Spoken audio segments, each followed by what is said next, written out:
This episode of Horsepower Heritage is sponsored by Model Citizen Diecast. Now, maybe you can't afford that full-size E30 M3 or that rare 71 Nissan Skyline GTR, and that's probably okay because your garage is already chock full of other projects, and you've been turning so many wrenches, your knuckles look like they belong to a prize fighter. The last thing you need to do is muck about with another old car. And that's where Model Citizen Diecast comes in. They sell collector-grade scale model cars from manufacturers like Amalgam, Auto Art, Mini Champs, and others. They stock 1/43rd scale and 1/18th scale offerings. From street cars to race machines, from pre-war classics to brand spanking new cars, Model Citizen Diecast has something for just about every interest and price range. Shop their online catalog at modelcitizendiecast.com or check out their Instagram page at Model Citizen Diecast. Model Citizen Diecast, because your inner child still wants to play with cars. Welcome to Horsepower Heritage. My name is Maurice Merrick. I hope wherever you are, there's some good driving weather, or you've got something new in the garage, or you're settling in on a project to take you through the winter ahead. When you're out tinkering in the garage, though, I hope you're listening to the show and enjoying it. That's kind of what I picture. I like that idea. If you haven't subscribed to the show yet, do it now. As always, if you have questions, comments, you can email me at horsepowerheritage@gmail.com. All right. So today we've got part one of a two-part episode, and my guest is a guy named Jake Krotje. That's Krotje. It's Dutch, and he's better known as the Flying Dutchman on Instagram. Jake is a very skilled metal shaper and fabricator. One of the things I like best about him is that he's open to just about every genre of car and motorcycle you could think of. He doesn't limit himself, and I learned a lot during our discussion. About shaving metal, of course, but something I think you'll admire, as I did about Jake, is how he reflects on the learning process, his highs and lows, and just how rewarding it's been to put in so many hours of hard work over the years. He's a great example of pushing yourself and making things happen, and that quality has helped him build an impressive talent stack, from rare coach-built cars to dune buggies to show-quality motorcycles.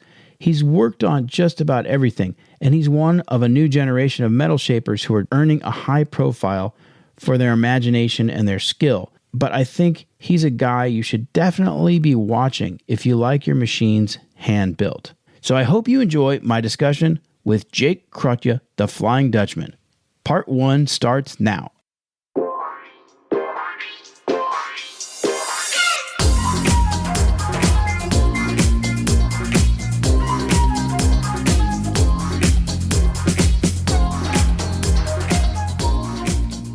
Welcome to Horsepower Heritage. I'm Maurice Merrick, and we've got a fun show today. We're going to be talking about some technical stuff. A guy who is a master of the dark arts of metal shaping is our guest today, and his name is Jake Krotje, and you can find him on Instagram at the Flying Dutchman CO. Flying Dutchman Company, right? Right. Jake, welcome to Horsepower Heritage. Thank you for having me. It's great to have you. It was a fun ride up. Totally, yeah. So Jake rode his motorcycle to the studio today, over 100 miles, is that right? Yeah. Yeah. 160. First time on the bike for how long? I got the concussion in October, so basically since then. Yeah. And, we might as well lead off with that. So Tell us about that mishap. Well, I put the bike together. It had been apart for a couple of years. I finally got it to the level of, the realm of what I want it to be. It's not the end product of what I want it to be yet, but I put it together for the DGR last year. I got to be part of that.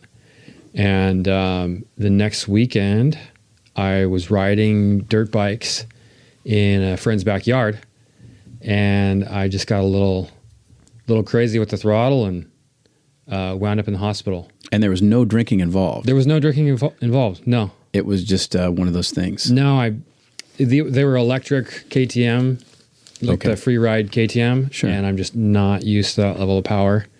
It's like the power of a 450 in a 125 trials. I'm 6'1", so I'm sitting deep down into it. So it's like kind of like a toy bike almost, but the thing rips. And I blew past a corner, went on the outside of this tree on some pine needles over rock, and I just mashed into the throttle and it let go. I chopped the throttle and it pitched me into some more rocks. And I basically didn't work from October through early January. And what kind of safety gear were you wearing? I was wearing a Shoei RF 1100 and cracked the shell and the foam interior. Wow. So the helmet did its job. It did. You know? Yeah. You didn't crack your skull. Luckily, no. But there was bruising, and sure, I had a hard time pronouncing words and saying what I wanted to say for weeks. So it was a matter of when you say you had a hard time saying what you wanted to say, it was just the ability to express yourself? Basically, yeah. Yeah. I made a joke about a week later, and I kind of headbanged. Mm-hmm. And then for the next 2 days, I had trouble pronouncing words. Wow. It's that scary. So one of my other guests, Julia LaPalme, right, who's a freelance photographer in the automotive and motorcycle space, and she's a really avid motorcyclist. So she had a bad accident. We've actually talked, and we got our concussions within a week from each other. Yeah. Yeah, and Julia and I talked about, her symptoms and her recovery and everything, and how subtle a concussion can be.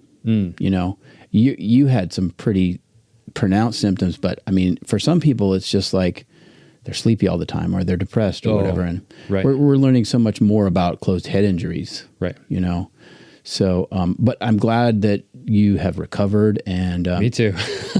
and also, that you allowed yourself recovery time. A lot of people do not just take it easy and let themselves heal. In the beginning, I was not cognizant of where I was. Yeah. Until I started making those speech slurs and mistakes. And then I realized, no, I don't have the energy to keep going. I really do need to just sleep it off for 2 months, 3 months. Yeah. So it can be rough. And since then, the bike's been running, but I've been kind of gun shy, Understandably. I paid the price, and I can't afford to pay it twice. So today's first ride was very positive and very enjoyable. That's good. I did break down the intake boot on the left cylinder, fell apart, cracked in half.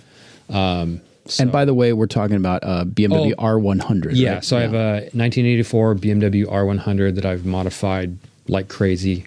Done a lot of work to it. It doesn't really look like a BMW anymore, besides the cylinders.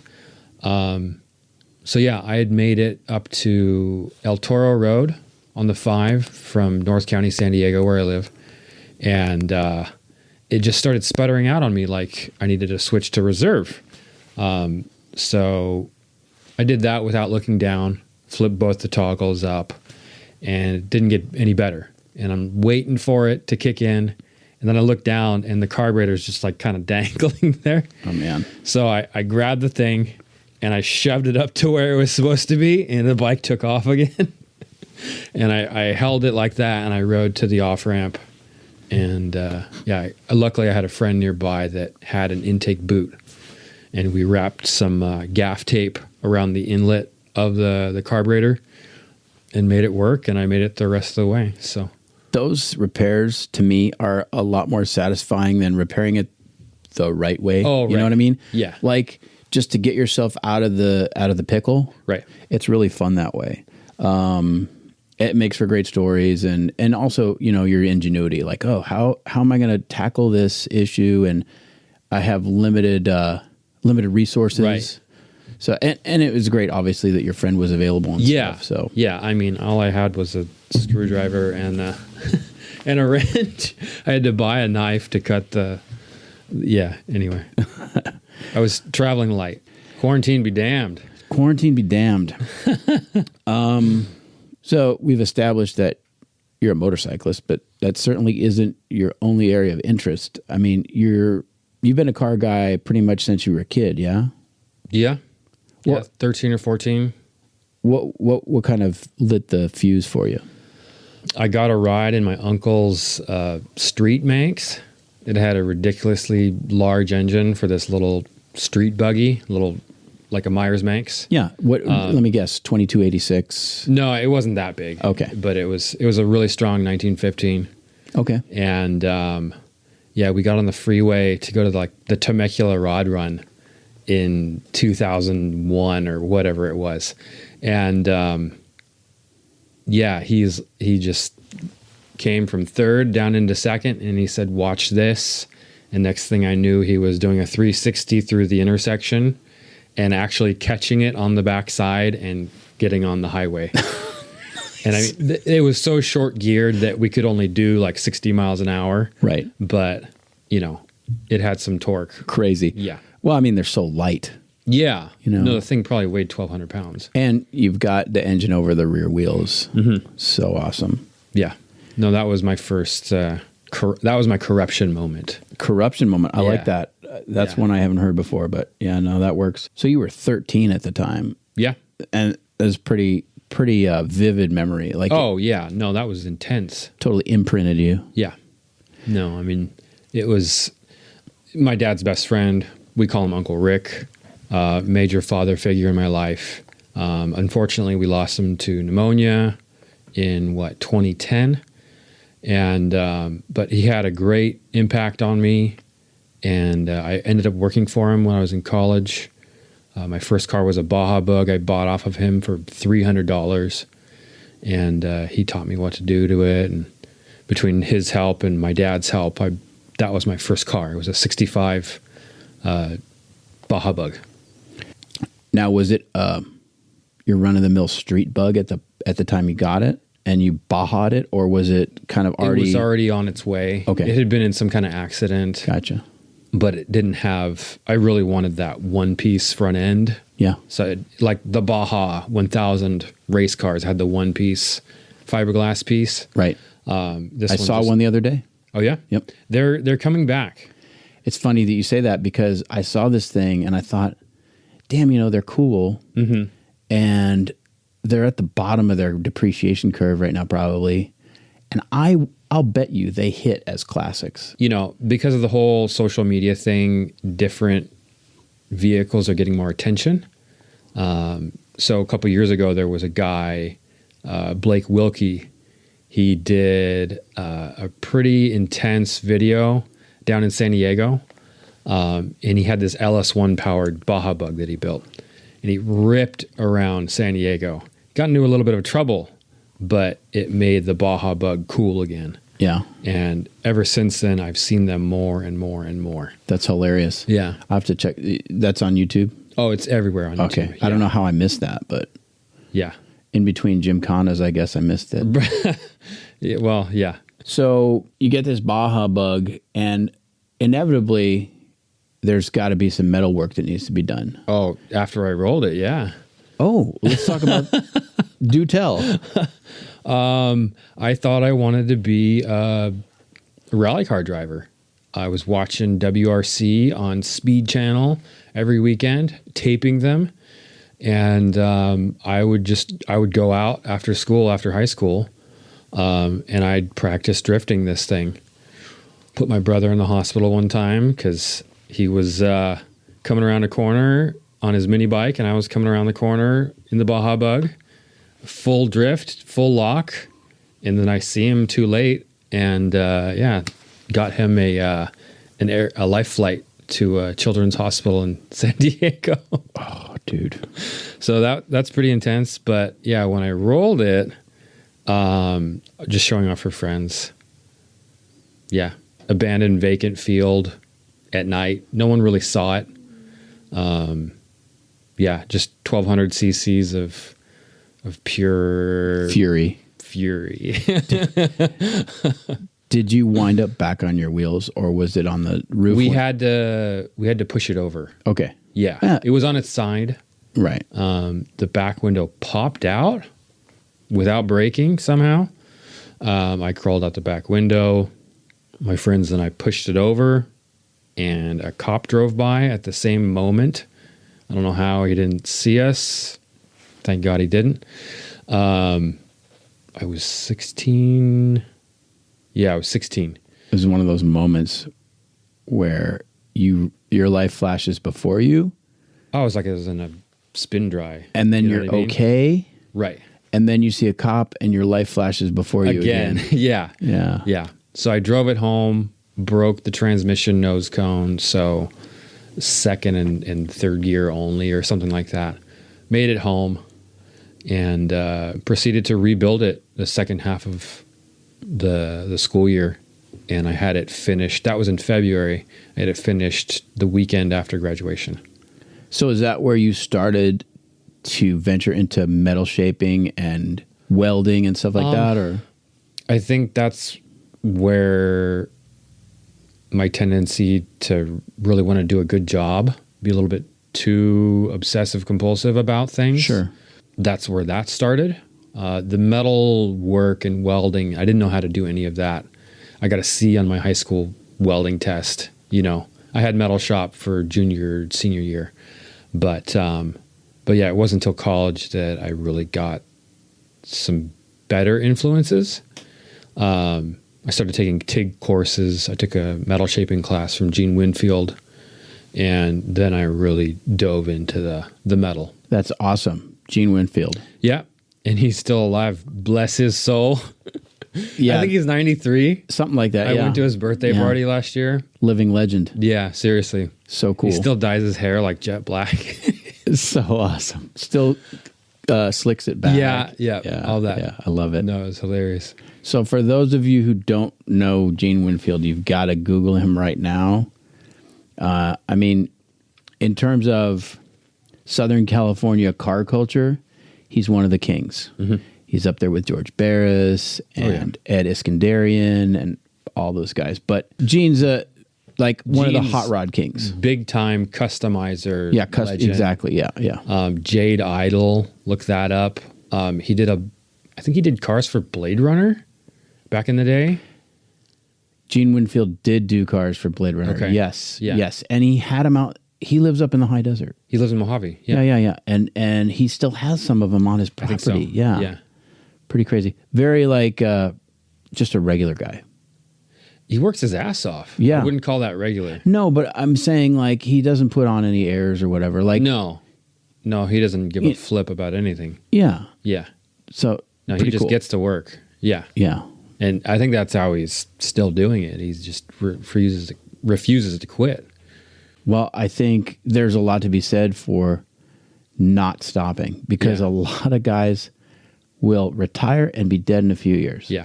You've got to have goals and you've got to have something to live for. And, golf and fishing doesn't cut it for a lot of guys. Yeah. So, yeah. I don't think I could get much fulfillment from that in comparison to creating things from your mind, Yeah. That's what it really comes down to. Whether you're a car nut or a bike nut or a plane nut, or if you want to build submarines, creating something that hasn't been done before from an idea or a thought. Yeah. It's very rewarding. Well, and you are a really creative guy. I mean, I've seen so many different oddities that come from your workshop. Thank you. I mean, and when I say oddities, I guess what I mean is Are you talking about the 3D printed cast iron saber-tooth tiger skull? Yeah, that's a good example. No. I mean, what I'm saying is that your creativity and your metal work doesn't really know any bounds. There's not a single genre that you work in. Oh, right. Yeah. And if it can be made with metal, you'll try it, which is really cool. I will try it until I rip my hair out. No. Too late. Yeah. No, but how would you define yourself professionally? I hate that question. I used to be an auto restorer. I guess that's where I gained the real meat and potatoes of my skills. But now I would prefer to be a prototype engineer of sorts. I'll still take on the juicy projects like half 11, stuff like that. I can't say no to, because that's another original thought from someone's mind. And half 11, by the way, is this insane custom 911. Right. It's basically mid-engine. Yeah, tell us. It's I might just not stop if I start telling you. Half 11 is a Porsche Type 455.5. It's a recreation of a car from back in the day. These twin brothers, the Bryden twins, both have worked for various car companies as auto designers. They've found this car and are trying to bring it back from the dead, and I'm helping them do that. It's a Porsche Roadster. It's like one of the secret Porsches. I'm not that big into Porsche culture, especially for being an air-cooled guy. Go figure. Right? But this thing is just obscene. Tube chassis like a Can-Am car. Front half of a 911, mid-engine V8, gigantically wide tires. And we're hoping to debut it in July on a level publicly. Right now it's in the workshop, and big things are happening. Yeah, I've seen a lot of concept renderings. There have been a lot of renderings. And it's really exciting because there's so many different directions that it can be taken to. Every time we meet up, there's a new idea. Yeah. And I've seen some of their future concept stuff. It's where this car is leading. And I'm very excited about that. By the way, you said it's got a V8. It does. Where's that engine sourced from? I can't really tell you. Oh, wow. Wow. Okay.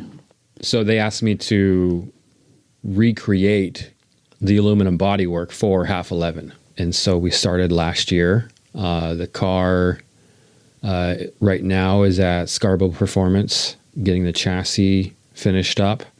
And hopefully in a little while, it'll come back to our shop, and we'll continue to push on the bodywork. Let me see if I can describe this, and you tell me if I'm right or wrong. Sure. So it's almost like it's chopped and sectioned, right? It's a lot wider than a normal 911. Okay. The flares are gigantic, but there's something I call asymmetrical visual balance.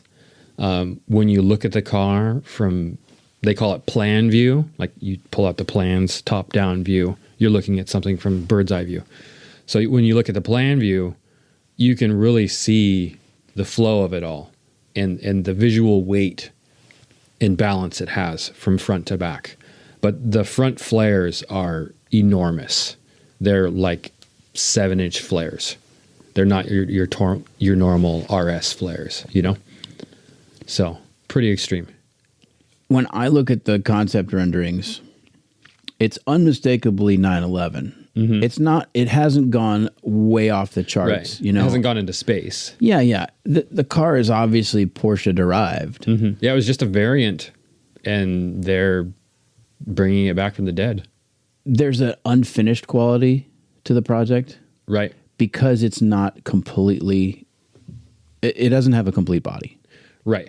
So the rear half of the car is going to be fairly open, right? And you're going to be able to see the tube chassis and everything. Yeah. Mm-hmm. Which there are different versions of the car. Right. I think this one, it's nicknamed half 11, half of a 911. So it's basically from the doors forward, visually Porsche. Right. And from there back, it's visually Can-Am Racer. It's something like out of Metal Gear or something. What's Metal Gear? It's like a video game. Okay. Yeah, it's... I'm the young one here. I know. What am I doing talking about video games? You got kids. I don't. But you know what? My kids don't play video games. Okay. But my son's allowed to play one video game on his mom's phone. Okay. And he gets 20 minutes a day, and that's it. We kind of crack the whip around here. Okay. So you've got half 11 going, which is an ongoing project. And it's not like a customer came to you and just said, I need this, whip it up. Oh, right. It's constantly in development, and you're part of that. I don't have any input in the design. Right. But how we achieve the results, obviously, I'm in charge of. But yeah, it's really interesting to work together with them, coming from the auto restoration field, and learning from my mentors, and them coming from a more professional automotive field.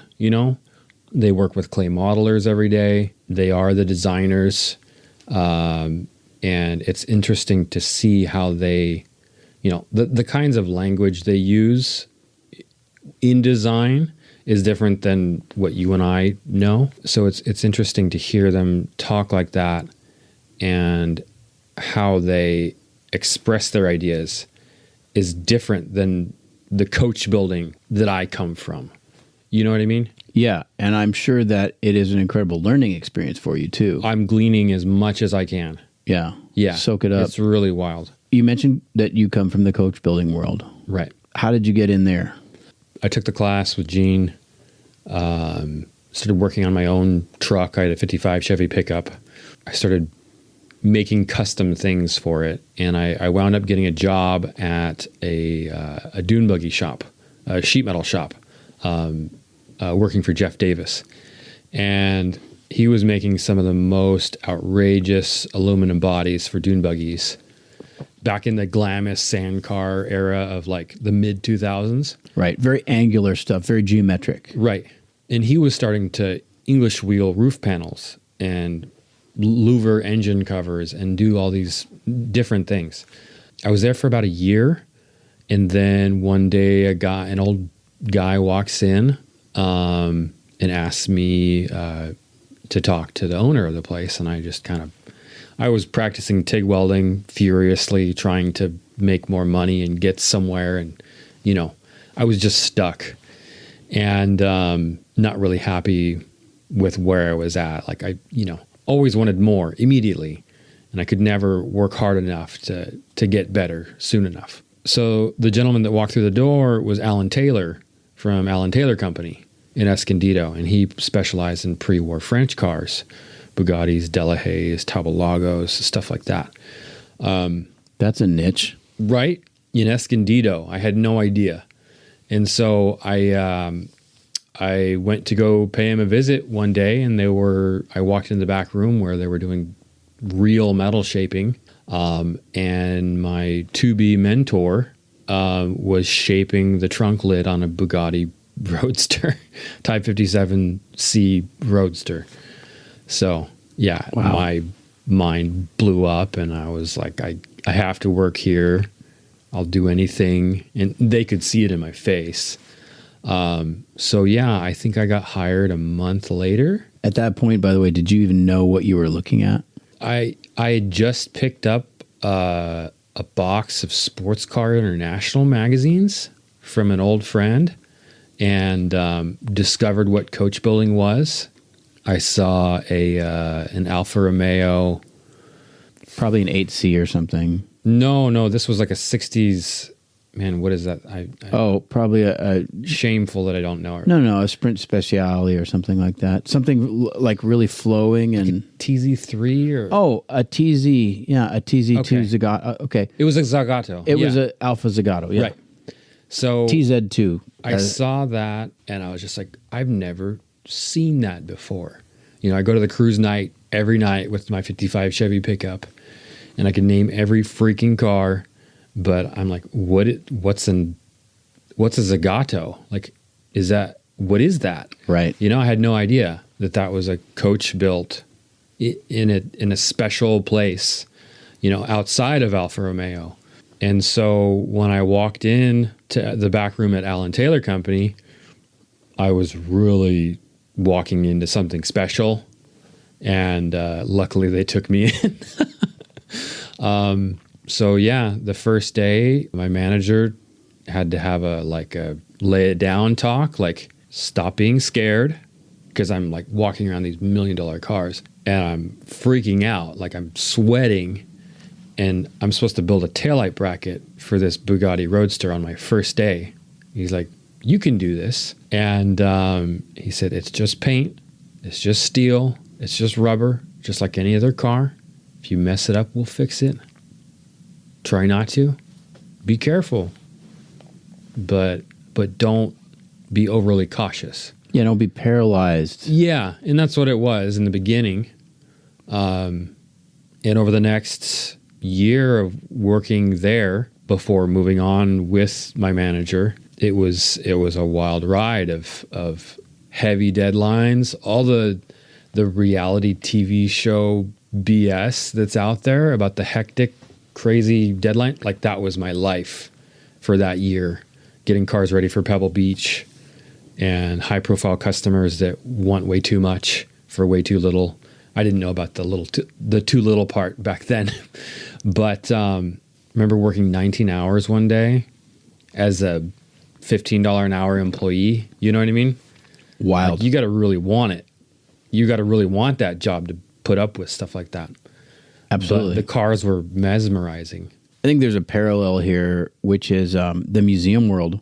A lot of people will work in the museum world just to be around the art because it's so amazing. Right. And they make nothing. Oh, right. You know, but just to be exposed to it and touch it and be around it. Yeah. Take care of it. And I mean, these cars are art. They're rolling art. Mm-hmm. I'm glad you talked about how, you know, there's that intimidation factor. It's easy to kind of put that level of automobile on a pedestal and be frightened. And I also think a lot of car guys don't understand metalwork. Mechanical stuff is much more straightforward to comprehend. Yeah. But how you get a piece of flat stock into a fender. That's the moment in time where coach building makes sense. Right. It's not production stamping yet, you know? Yep. And you can watch YouTube videos and stuff. And that's really helpful to demystify it. Oh, about the metal shaping? Yeah. Yeah. There's form and shape, there's shrink and stretch. There's so many ways you can get yourself buggered into a corner and you got to walk away from the panel. You could put, 10, 20, 30 hours into a panel and then screw it up and have to start over. Walk away from it. Yeah. Yeah. I've done that. Yeah. Well, how else are you going to learn? There isn't really any way yeah. other than that. You can't read a book and do it right the first time. Mm-hmm. You either need to be an apprentice, which I was for 6 years or so, paralleling the mentor or master, and you're still going to mess things up. Sure. Of course you are. So you're on the other end of the wheel, but you're going through the motions, and you can kind of, if you're paying attention, you can gauge what's working, what isn't, what feels right, what doesn't feel right. Individual violent movements aren't going to make a really nice flowing panel. You know what I mean? Yeah. You need to spread that force out through many hits, many bites, many touches to create the forms. Because there is this three-dimensional shape that the car is, and then there's anything outside of that to a certain amount that it's not accurate anymore. And that's a big thing with the restored cars is accuracy. There are many of cars that have been doctored up to make them more appealing. Some original cars from back in the day weren't that good looking. Some of them were just kind of funny, but in the auto restoration process, some of the proportions can be like slightly manipulated. And I've seen it. That's dirty, isn't it? Telling all the secrets. No, I like it. But I mean, it happens. Give us an example. There is record of the car with vintage photographs usually, and you can tell, if you have an eye for that kind of thing. So you're saying some owners will have certain lines massaged on the car? Yeah. They're customizing with or without the K. Yeah. Like Gene Winfield in the 50s, trying to make a car more beautiful. It's a taboo subject, but... Well, It is the easiest thing in the world to get the proportions on a car wrong. Oh, yeah. That's what happens most of the time. And what's crazy is people will put ungodly hours into a car and it'll be wrong from the start. Mm-hmm. And it costs just as much. To have an ugly car? Yes. Yeah. And that's wild to me. You know, there's a certain mindset of don't bash it because the guy put so much work into it. Right. And I don't want to bash anyone, but I mean, ugly's ugly. Yeah. I mean, the standards today are the same as they were back in the day. Yeah. A Van Voren car or a Fagoni Falashi car, like they're known for their beauty. And, you know, they hit the mark back in the day. Right. Touring, you know, like Zagato, like all these names. It's unfortunate when a car is just a little bit odd looking. And quirky can be kind of cute sometimes. It'll have a little bit of a charm to it. But yeah, sometimes cars are overly massaged. So speaking of ugly cars that take as much time as a beautiful car to produce, right? Yeah. Do you remember the Leroy Hartung collection?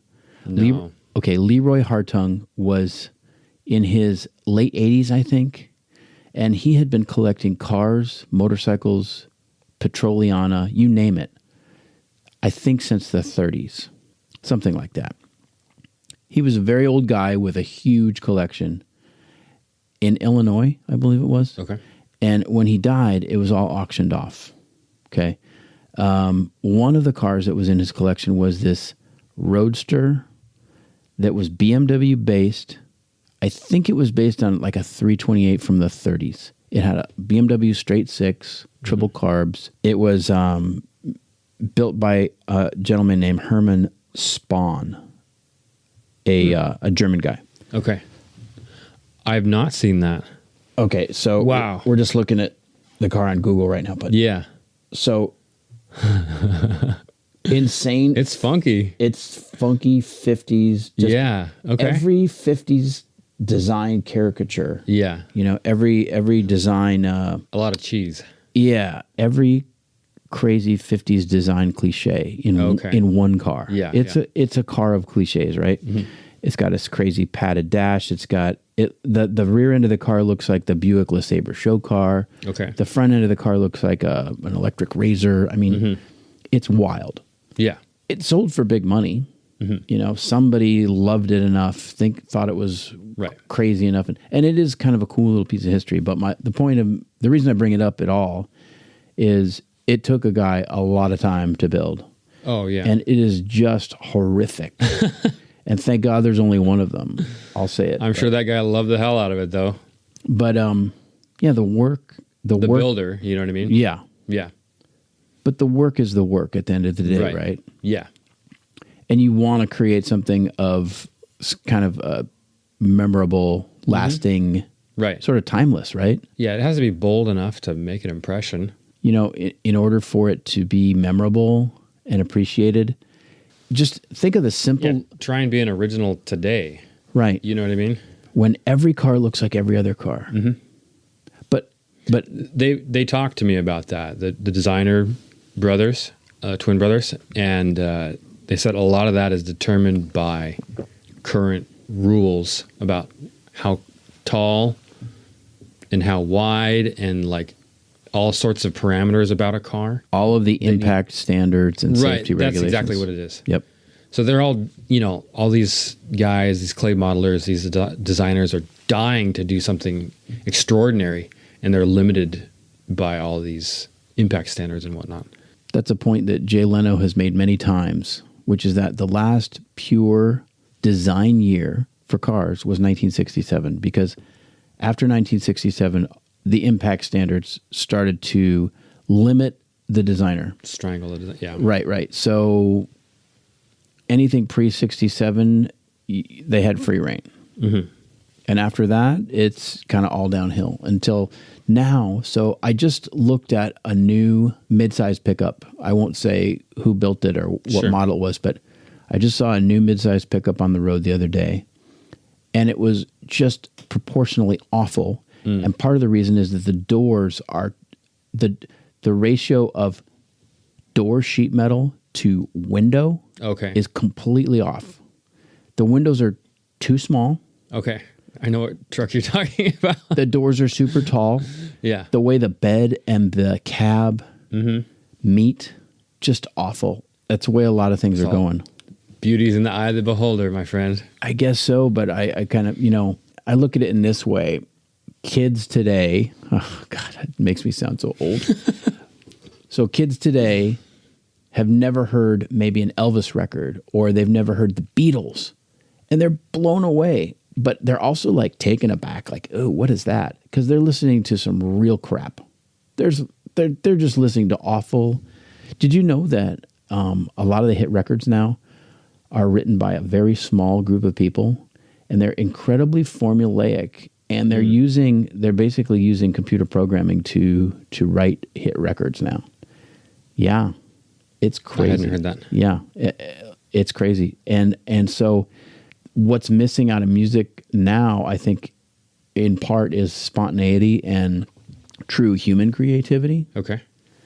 Because AI is involved. Okay. The parallel here is that automotive designers are constrained, by these safety regulations, and I'm all for safety, but it's watering it all down. Yeah. That's why there's such a sameness. Yeah. And that's the point that the twins were making to you. Right, absolutely. By the way, how's your coffee? It's good. Okay. It's cooled down enough to where I can drink it. And you've got enough? Yeah. Do you like that cinnamon stick in there? It's good. Isn't it good? I usually don't do that. Yeah, well, now you will. So you're working in this high-end restoration shop. Yeah. Let's see. I did that from when I was 19 or 20 up until 26. And then I kind of skipped town for almost a year. I went base jumping, went to Europe, found some family roots, came back and was offered a Ferrari restoration. Took it at any risk. The guy was not a great customer. It was painful to learn those lessons, but I'm glad I had them. You're talking about just customer interaction? Yeah, I mean, you go from having the same customer, my boss, every day, knowing how to communicate with them, more or less knowing what they really want, because you've had enough time to make judgments about their values. So you know what they're after. But when you're running a business, these guys are under pressure because they got these $1 million builds, and they want to chew you up if you're not delivering the way they want you to deliver. And unless they're paying every 2 weeks, you got to find someone else to pay the bills if they're not going to pay the bills. So I learned many great lessons from the first handful of years that I was in business. And eventually I stepped away from auto restoration, and I've been way more creative. I don't have to copy or recreate something. I don't have to be a ghost anymore. That's it for part 1. Don't miss part 2 of this episode. Subscribe to the show, click that 5-star rating, and leave me a review. All of those things will help me reach more gearheads just like you. Until next time, I'm Maurice Merrick. Thanks for listening.